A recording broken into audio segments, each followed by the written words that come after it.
Hindi makatarungan ang pagbatikos ni Vice President Sara Duterte sa direksyon ng administrasyon kaugnay sa investigasyon ng flood control projects.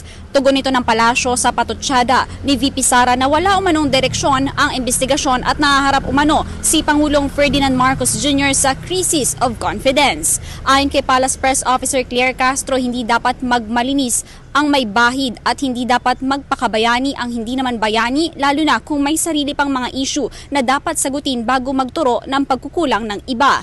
Ang Vice Presidente nga mismo ang dapat umanong maglinaw ng sarili niyang kontrobersiya noong pinamumunuan niya pa ang Department of Education. Kabilang dito ang issue ng confidential funds, ghost students at ghost food packs na hindi pa rin maipaliwanag sa publiko. Binanatan din ni Castro ang pahayag ni VP Sara tungkol sa transparency at accountability at sinabing dapat unahin itong ayusin at ipaliwanag ang mga aligasyong bumabalot sa kanyang opisina kung seryoso ito sa panawagan ng katapatan sa serbisyo.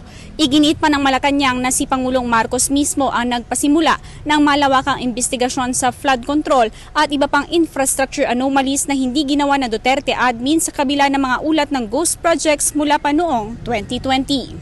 Kasama mo sa DZXL RMN Manila, Radyo Man Chanel Salazar, Tatak RMN.